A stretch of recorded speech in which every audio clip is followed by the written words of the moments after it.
Bonjour à tous. La réussite financière a peu à voir avec votre intelligence et beaucoup avec votre comportement. Vous êtes-vous déjà demandé comment il se fait qu'une personne ayant obtenu de nombreux résultats scolaires se retrouve moins riche que d'autres personnes qui n'ont même pas fait d'études ? Le comportement humain est une variable déterminante dans les performances financières. Qu'il s'agisse de quelque chose d'aussi vaste que l'économie d'un pays ou de la plus petite, comme vos finances personnelles. Mais en même temps, c'est l'aspect le plus difficile à analyser et à comprendre. Dans cette vidéo, je vais résumer les chapitres les plus importants d'un livre intitulé The Psychology of Money, écrit par Morgan Housel. Chapitre 1. Personne n'est fou. L'idée que nous nous faisons du fonctionnement du monde et de l'argent a peu à voir avec ce qui se passe réellement dans le monde et a beaucoup à voir avec ce que vous croyez à ce sujet. Et ce que vous pensez de la façon dont le monde fonctionne est fortement influencé par votre expérience personnelle. Et vos expériences personnelles dépendent de votre contexte immédiat. Par exemple, il est très probable qu'une personne qui vit dans un pays en proie à une crise inflationniste a eu des expériences négatives en matière d'épargne et, par conséquent, a besoin de dépenser tout ce qu'elle gagne dans les plus brefs délais. En revanche, une autre personne qui vit dans un pays à monnaie stable pense différemment au sujet de l'épargne et a une vision plus optimiste de celle-ci. C'est ainsi que deux personnes d'intelligence égale peuvent différer sur la façon d'épargner et d'investir l'argent pour multiplier la richesse. Un professionnel moyen vivant en Australie avant la crise pandémique ne pouvait pas vraiment comprendre des personnes vivant sous d'autres latitudes et ayant connu de nombreuses crises économiques dans leur vie. Vous pouvez connaître les chiffres et analyser les données et les statistiques, mais vous n'aurez jamais l'expérience personnelle. Chaque décision que les gens prennent avec leur argent est justifiée par les informations dont ils disposent à ce moment-là et liée à leur modèle mental unique de la façon dont le monde fonctionne. Il semble que nous fassions tous des choses folles avec notre argent, mais personne n'est fou. Nos décisions monétaires sont fondées sur des expériences uniques qui ne peuvent avoir de sens que pour nous à un moment donné. Chapitre 2. Chance et risque. Si vous interrogez des hommes d'affaires prospères pour leur demander comment ils ont réussi, ils vous parleront sûrement de travail acharné et de beaucoup de sacrifices. C'est ainsi qu'ils expliqueront leur réussite. Et bien que cela soit vrai pour eux, le revers de la médaille est qu'il existe des variables incalculables et invisibles qui peuvent être déterminantes, la chance et le risque. Les résultats que vous obtiendrez dans votre vie seront régis par des forces qui dépassent votre effort individuel. Ne vous méprenez pas, cela ne signifie pas que vous ne devez pas essayer. Cela signifie que l'effort n'est pas le seul ingrédient de la réussite. Par exemple, beaucoup de gens parlent de la réussite commerciale et de l'innovation de Bill Gates. Il y a même ceux qui l'utilisent comme un exemple à suivre. Mais Bill Gates a étudié à Lakeside, une école privée d'élite à Seattle. C'était la seule école à disposer d'un ordinateur dans les années 1960, le télétype Model 33. Cela a grandement influencé l'intérêt de Bill Gates pour l'informatique. Il a même obtenu la permission de quitter les cours de mathématiques pour pouvoir poursuivre son intérêt pour l'informatique. Bill Gates lui-même a admis que s'il n'avait pas pu étudier dans une école d'informatique comme Lakeside, il n'y aurait pas eu de Microsoft. Gates n'était pas le seul étudiant brillant de l'école. Avec lui se trouvaient Paul Allen et Kent Evans. Ils étaient amis. On aurait pu penser que tous trois étaient destinés à la réussite, mais Kent Evans est mort prématurément dans un accident avant d'obtenir son diplôme. Comme vous pouvez le constater, il y a eu des événements déterminants dans leur destin qui n'étaient pas sous leur contrôle. Nous voyons les résultats, mais nous ne voyons pas la complexité qui se cache derrière. C'est également le cas avec le risque. Nous ne sommes pas en mesure de mesurer les risques que les grands investisseurs ont assumés. Nous ne savons pas combien de risques cet investisseur a assumés avec cette entreprise qui réussit aujourd'hui. Nous ne connaissons pas les dettes que cet homme d'affaires prospère a contractées en pariant sur l'avenir au début de son activité. Ce n'est pas un problème simple. La difficulté à identifier ce qui est dû à la chance, ce qui est dû à l'habileté et ce qui est dû au risque est l'un des plus grands problèmes auxquels nous sommes confrontés lorsque nous essayons d'apprendre la meilleure façon de décider de notre argent. L'auteur donne 3 leçons que nous pouvons tirer de cette réalité. 1. Tous les succès ne sont pas dus à un travail acharné, et tous les échecs ne sont pas dus à la paresse. Gardez cela à l'esprit lorsque vous jugez les autres et lorsque vous vous jugez vous-même. 2. Ne regardez pas les cas exceptionnels et ne prenez pas d'exemples extrêmes. Plus le résultat est exceptionnel, moins il est applicable, car il est très probable que les résultats extrêmes aient été influencés par des cas extrêmes de chance ou de risque. 3. Rien n'est aussi bon ou aussi mauvais qu'il n'y paraît. Assumer le rôle que joue la chance et le risque dans les résultats que nous obtenons nous aidera à nous pardonner et à laisser de la place pour continuer à essayer jusqu'à ce que le jeu soit en notre faveur. Chapitre 3. Jamais assez. Quand les riches font des choses folles. Beaucoup de gens veulent devenir riches, mais cela reste très abstrait. À quel point voulez-vous devenir riche? Combien est suffisant? Une fête organisée sur Shelter Island par une milliardaire a été suivie par 2 écrivains, Kurt Vonnegut et Joseph Heller. Vonnegut fait remarquer que le milliardaire gagne plus d'argent en un seul jour que tout ce que Heller a gagné avec son roman. Mais Heller répond « Oui, mais j'ai quelque chose qu'il n'aura jamais. Assez. » Il y a un danger à ne jamais en avoir assez. Les gens peuvent tout avoir, la richesse, les biens de grande valeur, le pouvoir, mais ils peuvent aussi prendre un risque et tout jeter parce qu'ils en voulaient plus. L'auteur raconte l'histoire de Rajat Gupta, qui est devenu orphelin pendant son adolescence, mais qui, des années plus tard, a obtenu un MBA à Harvard et est devenu le PDG de McKinsey & Company. En 2008, la valeur de son patrimoine aurait été de 100 millions de dollars. Mais Gupta en voulait plus et il l'a prouvé. En 2008, pendant la crise de Goldman Sachs, Warren Buffett a décidé d'investir 5 milliards de dollars dans la banque pour l'aider à survivre. Comme Gupta était membre du conseil d'administration de Goldman Sachs, il a obtenu cette information avant le public. Il a donc décidé d'accepter secrètement d'acheter les actions de Goldman Sachs avant qu'elles ne montent en raison de l'investissement de Buffett. Gupta a été arrêté pour délit d'initié. C'est ainsi qu'il a ruiné sa réputation et sa carrière, motivé par l'avidité de ne jamais en avoir assez. Dans ce chapitre, l'auteur laisse quelques leçons importantes. 1. La compétence financière la plus difficile est de faire en sorte que l'objectif cesse de s'éloigner. Le but est fixé de plus en plus loin lorsque le goût pour plus de richesse et de pouvoir augmente plus vite que la satisfaction, et c'est un drapeau rouge qui alerte que vous êtes probablement sur le point de prendre de plus en plus de risques de manière irrationnelle. Le vrai bonheur est dans la satisfaction d'avoir assez, pas dans l'attente constante. 2. La comparaison sociale est le problème. Se comparer aux autres est une torture inutile que vous devriez éviter. Il y aura toujours quelqu'un qui obtiendra de meilleurs résultats que vous. Il y aura toujours quelqu'un de plus haut placé dans l'échelle. Vous comparer à eux vous volera votre joie. Faites votre propre course. Et 3. Il y a beaucoup de choses qui ne valent pas la peine d'être risquées, quel que soit le gain potentiel. La réputation n'a pas de prix. La liberté et l'indépendance n'ont pas de prix. La famille et les amis n'ont pas de prix. Être aimé par ceux que vous aimez n'a pas de prix. Le bonheur n'a pas de prix. Si vous voulez garder tout cela avec vous, vous devez savoir quand arrêter de prendre des risques qui peuvent nuire à toutes ces choses précieuses. Chapitre 4. Les composés confondants. Il existe de nombreux livres sur l'investissement dont beaucoup sont très bons, comme ceux qui racontent comment Warren Buffett a fait fortune grâce à ses investissements. Aujourd'hui, la fortune de Buffett atteint 86,5 milliards de dollars. Il s'agit sans aucun doute d'un investisseur phénoménal, mais il y a une chose qu'il ne faut pas perdre de vue. Buffett n'est pas seulement un bon investisseur, il l'est depuis qu'il est tout petit. C'est ainsi que plus de 90% de ses actifs ont été accumulés après ses 50 ans. La compétence de Warren Buffett est l'investissement, mais son secret est le temps. C'est ainsi que la composition fonctionne. La leçon que l'auteur veut donner dans ce chapitre est que pour bien investir, il ne faut pas nécessairement obtenir les meilleurs rendements. Les rendements les plus élevés ont tendance à être des succès ponctuels qui ne peuvent pas être répétés.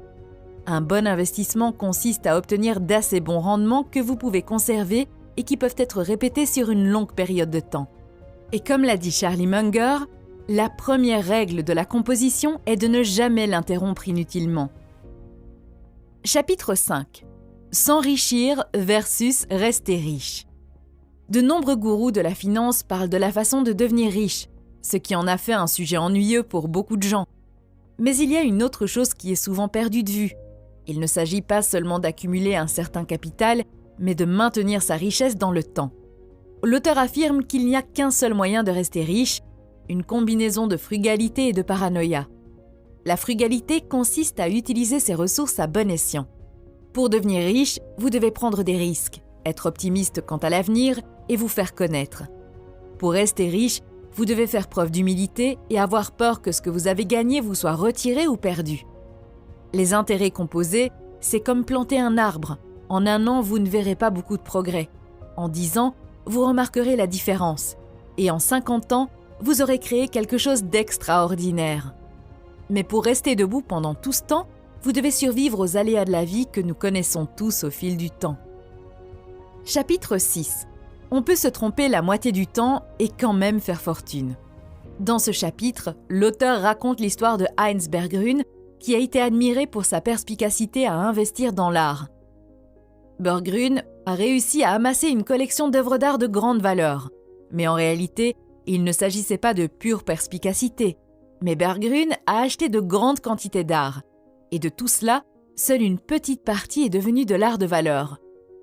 Cela signifie que Berggruen se trompait la plupart du temps, mais qu'il a tout de même réussi à avoir raison. Si vous souhaitez vous aventurer dans le monde de l'entrepreneuriat et de l'investissement, vous devez comprendre que de nombreuses choses dans le monde respectent le principe de Pareto, ou la règle des 80-20.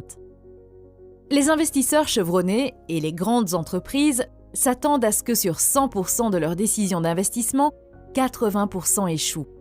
Si vous voyez quelque chose qui obtient des résultats extraordinaires ou qui devient célèbre et influent, vous devez comprendre qu'il s'agit d'un événement par milliers ou par millions. C'est le cas du marché boursier. La plupart échoueront, certains obtiendront de bons résultats et seuls quelques-uns généreront des rendements incroyables. Selon l'auteur, Warren Buffett a admis avoir possédé des actions dans plus de 400 sociétés différentes au cours de sa vie.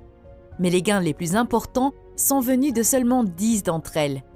De nombreuses grandes entreprises comprennent cette réalité de la vie. Par exemple, si vous passez en revue toutes les séries que Netflix a produites, vous verrez que seules quelques-unes d'entre elles ont connu un succès significatif. Lorsque vous en prenez conscience, vous pouvez accepter qu'il est normal que de nombreuses choses échouent ou tournent mal. Chapitre 7. La liberté. Dans ce chapitre, l'auteur raconte qu'un jour, il a voulu devenir banquier d'affaires parce qu'il gagnait beaucoup d'argent et qu'il pensait qu'il serait heureux une fois qu'il y aurait travaillé. Lorsqu'il a réussi à travailler comme banquier d'affaires, il a compris dès le premier jour pourquoi il gagnait beaucoup d'argent. Il travaillait plus dur et pendant plus d'heures contrôlées que tout être humain ne pourrait supporter. L'auteur raconte que, bien qu'il se soit senti important dans cet emploi et qu'il ait été bien payé, il est arrivé un moment où il n'a plus supporté d'être devenu l'esclave de son patron, car il était obligé de travailler chaque seconde de la journée.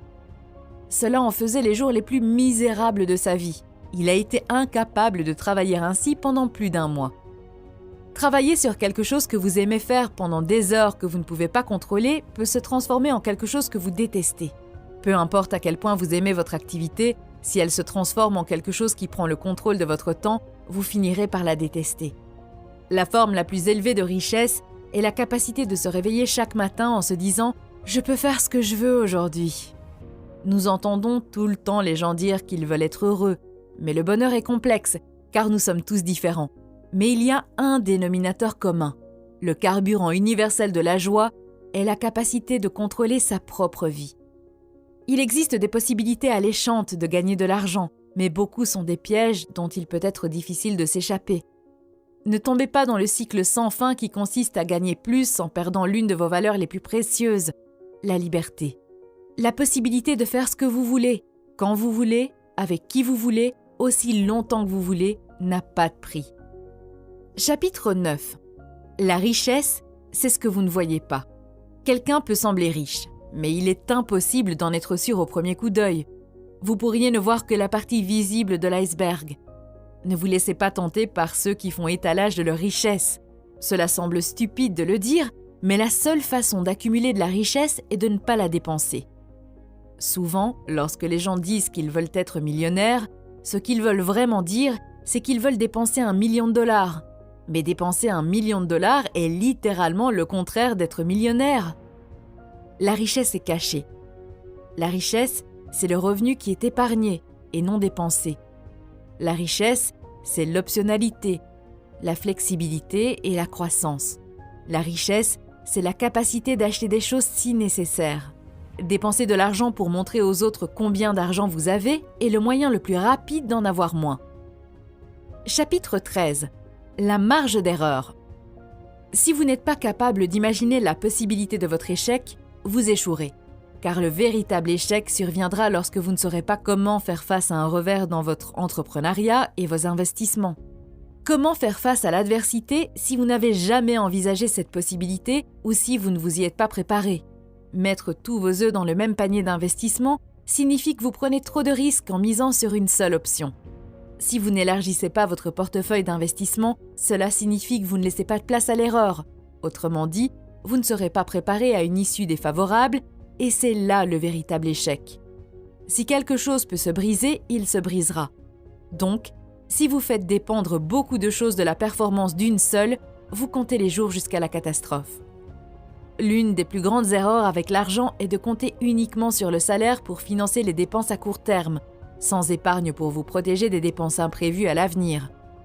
Nous aimons penser que nous économisons pour quelque chose de certain, comme l'achat d'une voiture ou la retraite. Mais la réalité est que nous ne savons pas ce qui se passera demain et que nous ne pouvons pas être sûrs de la façon dont nous dépenserons notre épargne.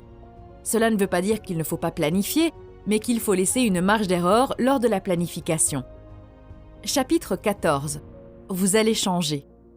La planification à long terme semble plus facile qu'elle ne l'est en réalité, car tout change avec le temps. Vous et moi allons changer dans 10 ans. Le monde changera également. Cela ne doit pas être un obstacle à la réalisation de plans pour l'avenir, mais un avertissement qui vous aidera à le faire avec la prudence et la sagesse nécessaires pour éviter les regrets futurs. L'auteur raconte l'histoire d'un ami qui, pendant son adolescence, a toujours dit qu'il rêvait d'être médecin. À l'époque, il était facile de conclure qu'il n'y arriverait pas, mais il y est parvenu avec beaucoup d'efforts. Il y a quelques années, l'auteur a rencontré à nouveau cet ami qui est maintenant médecin, mais il s'avère que cet ami, qui s'est battu pour son rêve de devenir médecin, regrettait d'avoir choisi cette carrière en disant qu'elle était horrible. En psychologie, il existe un phénomène appelé l'illusion de la fin de l'histoire. C'est ainsi que les psychologues appellent la tendance qu'ont les gens à avoir une conscience aiguë de l'ampleur des changements qu'ils ont subis dans le passé, mais à sous-estimer à quel point leur personnalité, leurs désirs et leurs objectifs sont susceptibles de changer à l'avenir. La réalité est que vous allez changer. Vous ne cesserez jamais de le faire. Il en va de même pour votre contexte. Il changera et les décisions qui semblaient correctes dans le passé peuvent finir par paraître insensées à l'avenir. Pensez-y quand il s'agit de planifier vos finances à long terme. Chapitre 15. Rien n'est gratuit. Tout a un prix, mais tous les prix ne figurent pas sur les étiquettes. Pour prendre des décisions financières, il est essentiel de déterminer quel est ce prix et si vous êtes prêt à le payer. Quel est le prix de la réussite? Êtes-vous prêt à le payer? Avant de prendre une décision, pensez que la plupart des choses sont plus faciles en théorie qu'en pratique. Pour réussir en tant qu'investisseur, vous devrez payer un prix, mais vous ne paierez pas ce prix avec de l'argent. Vous le paierez avec l'incertitude, le doute et la peur liés à la volatilité du marché. Vos revenus d'investissement ne sont pas gratuits et ne le seront jamais. La volatilité et l'incertitude sont le coût d'admission et les frais à payer dans ce monde. Le secret est de l'accepter et de le considérer comme faisant partie du marché. Et de vous convaincre que le prix en vaut la peine, bien sûr. Voulez-vous commencer quelque chose? Découvrir quel est le prix à payer et le payer? Chapitre 16. Vous et moi. Vous et moi avons des agendas différents. Et nos agendas sont conçus à partir de notre vision du monde, guidés par nos propres motivations. Prenez ceci comme un avertissement lorsque vous suivez les conseils ou les pas des autres. Dans l'histoire, de nombreuses bulles financières se sont produites, causant des dommages incommensurables à la richesse de nombreux investisseurs, en ruinant des familles entières. Le dénominateur commun de toutes les bulles financières est que les investisseurs suivent innocemment les signaux d'autres investisseurs qui jouent un jeu différent du leur et tombent inévitablement dans un piège. Les investisseurs à long terme et les investisseurs à court terme ont des agendas différents. Faites-y attention lorsque vous prenez des décisions d'investissement en vous basant sur les pas de quelqu'un d'autre. Dans ces conditions, l'auteur recommande de faire tout ce qui est possible pour identifier le jeu auquel vous jouez. Chaque investisseur doit choisir une stratégie qui a les meilleures chances d'atteindre ses objectifs. Chapitre 17. La séduction du pessimisme. Avez-vous remarqué que de nombreuses personnes semblent manifester beaucoup d'intérêt pour les messages tragiques des prophètes du désastre? C'est comme si les gens aimaient entendre que le monde va en enfer. Le pessimisme est à l'ordre du jour. C'est parce que le pessimisme semble plus intelligent. L'auteur mentionne la fois où le Wall Street Journal a publié un article écrit par un professeur russe nommé. L'article ressemblait au synopsis d'un film dystopique, avertissant littéralement que d'ici 2010, les États-Unis d'Amérique seraient divisés. L'Alaska passerait sous le contrôle de la Russie, la Californie deviendrait la République californienne et serait sous l'influence chinoise, et ainsi de suite d'autres prophéties apocalyptiques. Cet article a été incroyablement publié en première page d'un journal aussi prestigieux.